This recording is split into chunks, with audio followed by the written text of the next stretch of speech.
Are we going off grid here? Let's talk about it, guys. Welcome to 3 Mississippi. I'm Mike, and we're going to talk about power today. We're going to talk about off grid, on grid, juice.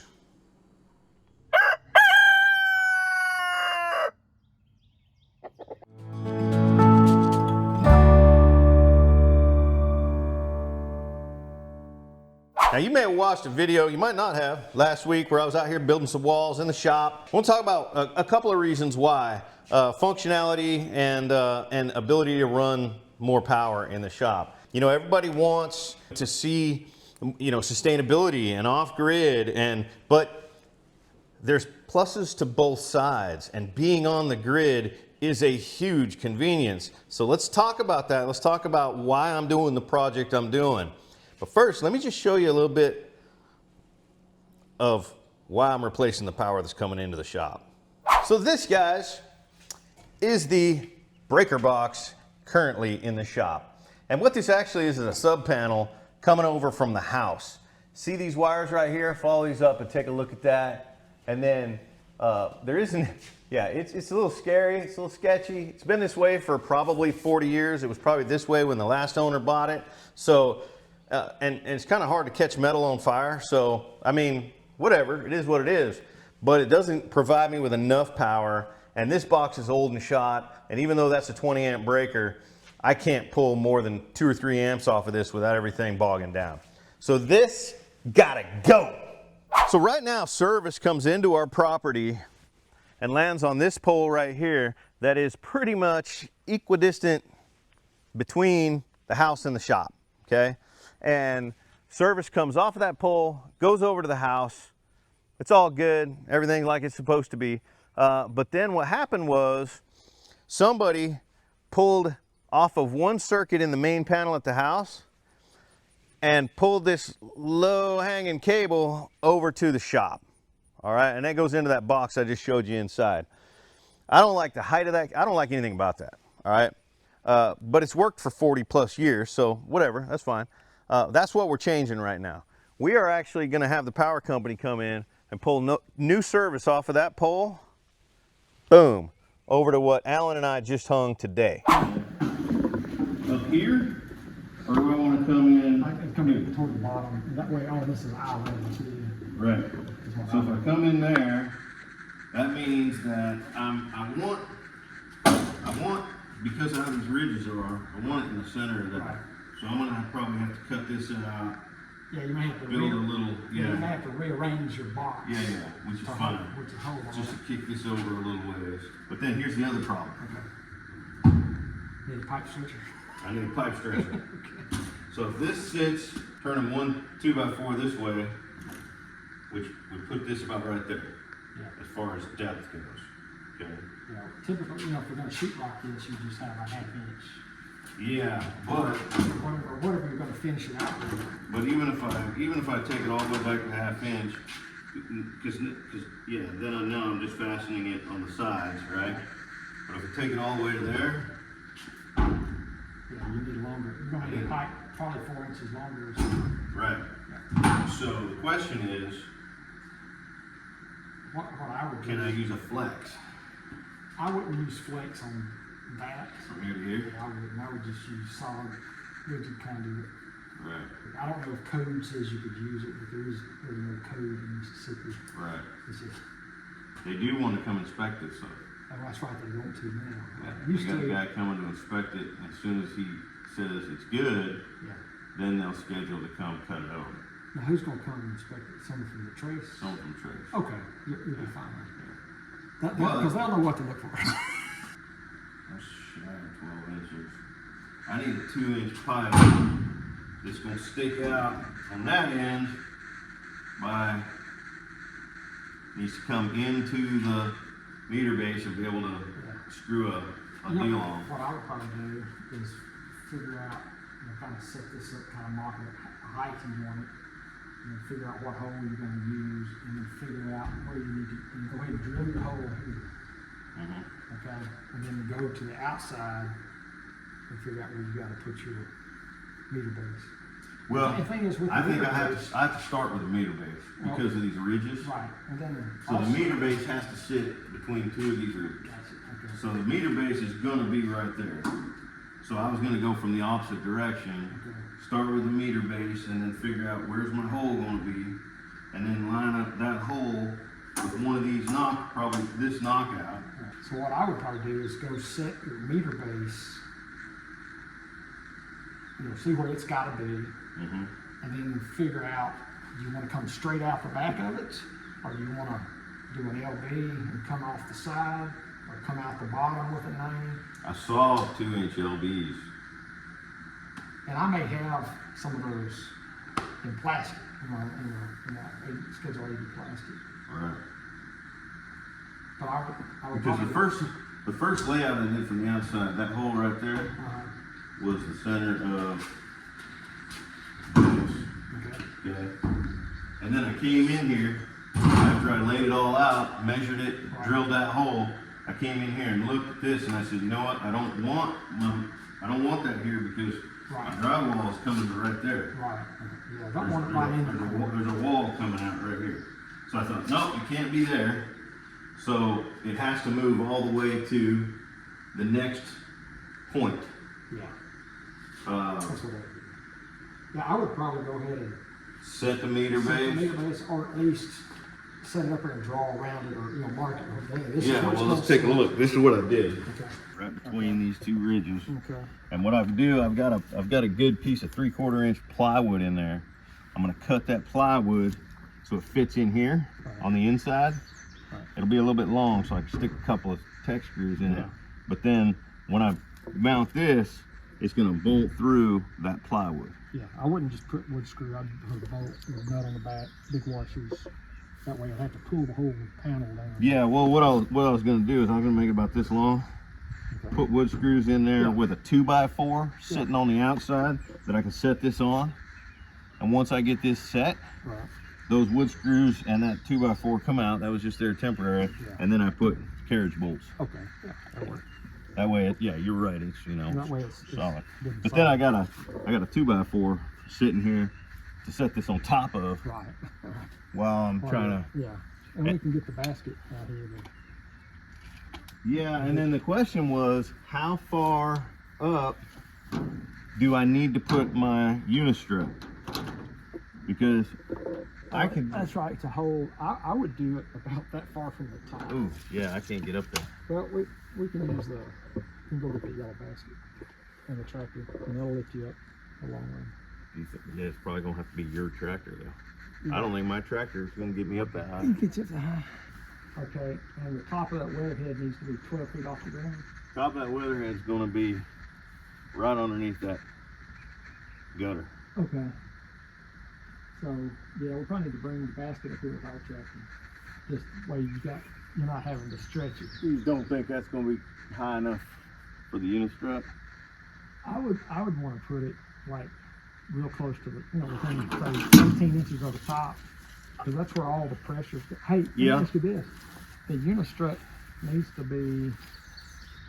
You need to anchor into something on the other side, like a purlin, or do you have anything on the other side to hook to? I was gonna put a board across the inside and mash.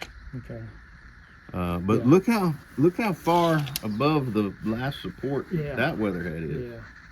You could probably put it halfway down, but I'd feel more comfortable the higher up. I don't know if there's a code on how high it has to go, but I'd probably say at least 18 inches. Yeah, you need something up there more so than just a unistrut against the tin. Right. Right, but if I take, a board on the inside Yeah. and, carriage bolted Right. to the tin and then the unistrut anchors through from the outside to this board, Right. it's still only 10, still only 10. Right. It spreads the load out over a couple of the sheets. Right. That might be where the inspector says, No.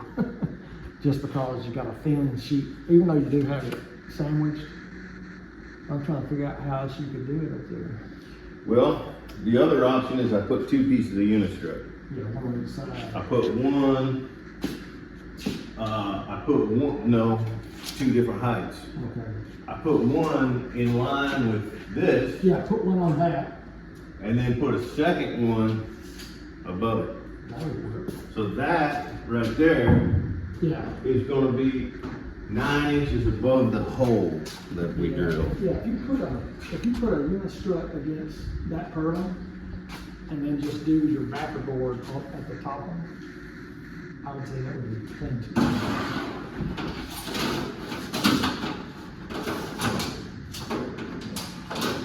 About right there. That's going to be 5 feet. Pretty much 5 feet above the hole that we just drilled. So after our live tonight, we drove to Home Depot to get some more electrical stuff so Mike can finish that project.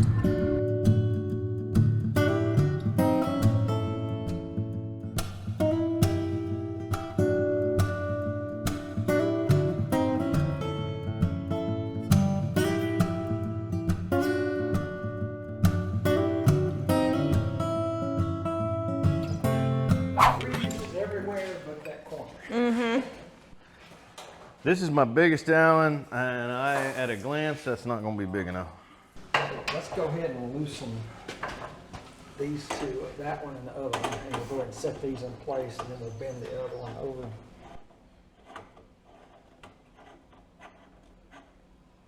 It's flush. And this one? Yeah, that one too.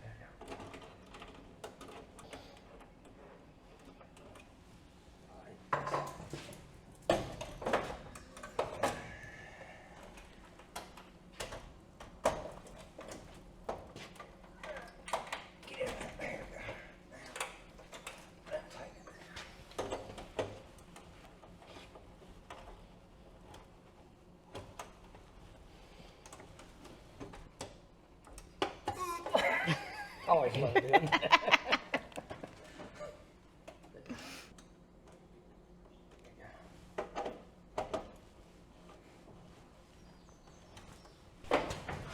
those big curves. Try not to trim my nail. Okay, right there.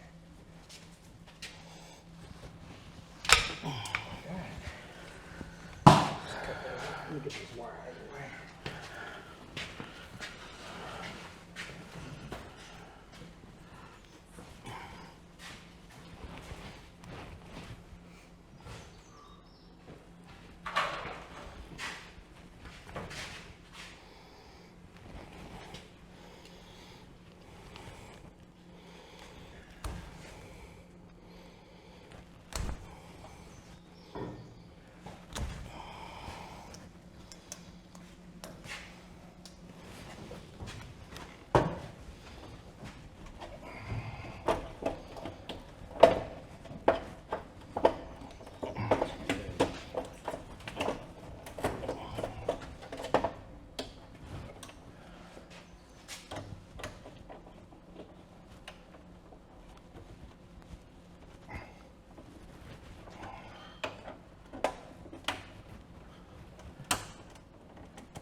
What do you think? I think you're ready. Call him up. Ready for inspection? Yeah. All right. Cut them. Oh, that's right. So we need to. Call it a 1/2-inch wrench. Yeah. I think that's right. I got a little impact driver. That'll fit that. I love those little impact drivers. That's the right one already? I know, right? That breeze. And in the AC. It's redneck AC. That's right. We'll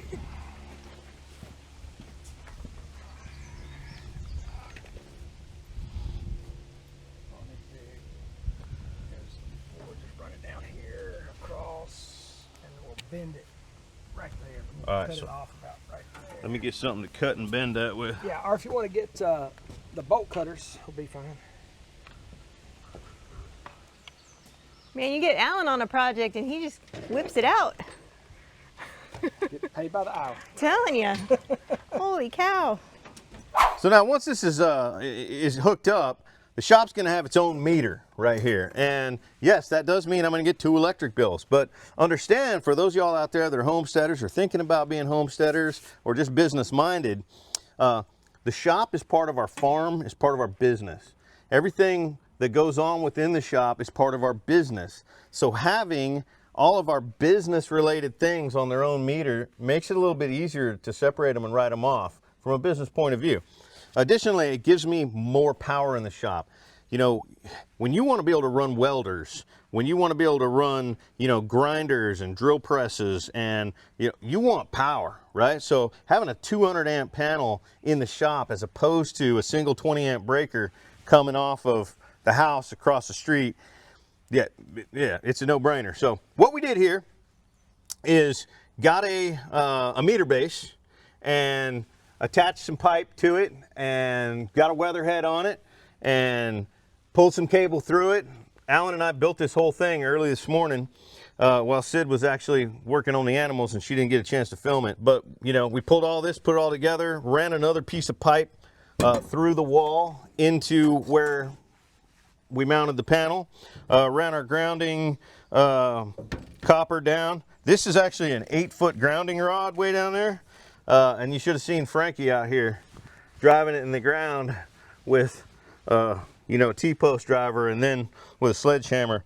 I think it took her about 3 hours to get that ground. So good luck ever getting that out. So let's take a look inside.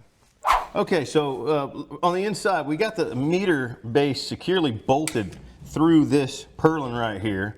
Okay, so it's solid. And then we've got our EMT, 2-inch EMT coming through from there into the back of our breaker box here.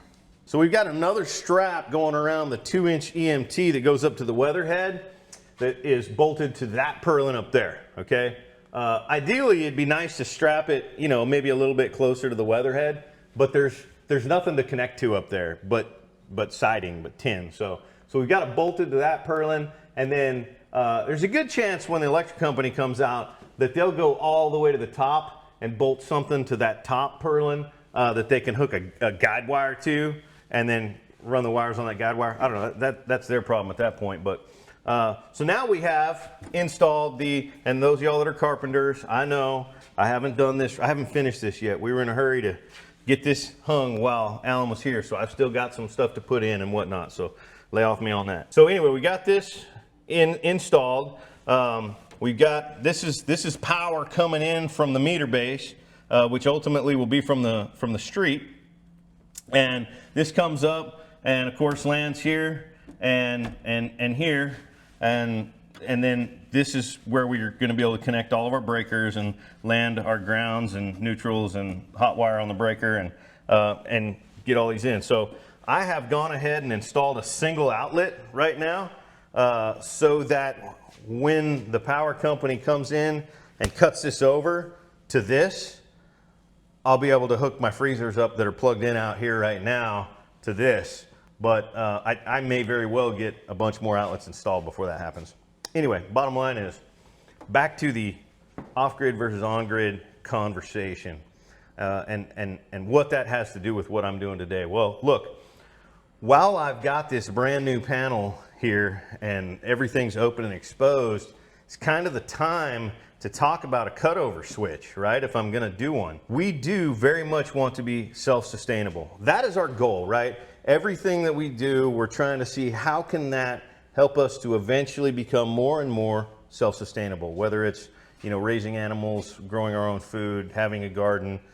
Power is a huge one, right? Power is a tough one. With more and more solar generator type things available on the market out there these days, it's becoming a little bit easier to have a certain amount of off-grid ability without having to build a giant solar system, okay? So by putting a cutover switch in here while we're doing this, we have the ability to hook it, you know, a Blue Eddy or a Jackery, you know, any of those brands here, and be able to cut over to that system everything that's running off of this panel, which will essentially be, you know, all of the freezers that are associated and refrigerators associated with our farm, right? The meat, the chickens that we raise, that we sell during the summer season when I have produce coming in from the garden. We're gonna have a very large produce fridge in this shop here so that I'm keeping that stuff fresh Wednesday, Thursday, Friday, going to market on Saturday, right? It's a lot to do. And if power goes out, you know, that stuff's extremely perishable. So having the ability to cut over every outlet in this shop to, you know, a solar unit is a big deal. So that is definitely something that we are trying to get to. That's a space that we're trying to get to, and we're building this with that in mind right now. And I'll tell you, so, you know, some of you guys that are wondering why I'm building this wall right here and what exactly I'm doing with this framing inside, I'll just get into that real quick, just so you know. One, I want to insulate, okay? I like the idea of stick-built walls when I'm talking about putting insulation in, and when I'm talking about being able to hang things on the walls for tool storage. Now this area right here is going to be an area where I'm going to keep my produce for the market garden. And so I'm going to have a very large, very nice fridge in here. And then on the other side of this wall right here, this is going to be kind of my tool shop. Okay. So I'm going to have a wall all the way down, all the way over that way. It's going to be drywalled. I probably won't tape and paint. Well, I'll tape, but I probably won't paint. It'll, you know, look like a garage. But it's going to be drywalled, and then I'm going to have, you know, pegboards and whatnot on the wall. So, you know, very good organization of my shop tools and whatnot. And then a wall will come out there as well, the same distance as this, essentially to the edge of the door. And then I'm going to have a wall that kind of comes out a little ways here and a wall a little ways there, so that I have a 10-foot opening in between. Okay, that's as far as I want to run a header. And I'm going to put a header across that. And guys, I'm going to have a loft in here. So once I have these walls built out and a header across there, then I'm going to have 2x6s going across here, and OSB on top of that, and then a floor on top of that. And now all that stuff over there can go up there.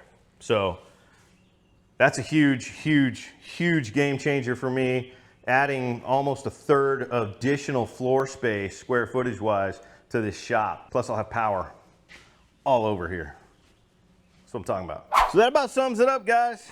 I gotta go do some bush hogging now. I think it's gonna rain later tonight, and I may miss my opportunity to get some stuff mowed. So we really appreciate you guys. Don't forget to like the video if you like it. Subscribe to the channel if you have not already. Click the bell so you get the notifications. Subscribing is not always enough. You got to click the bell. Come back around and check out some other stuff we're doing. Please, if you like or dislike or have an opinion about something I'm doing, drop a comment. I love to debate it with you. Probably not going to change my mind, but you know, I like knowing what you thought. And don't forget, guys, safety's off.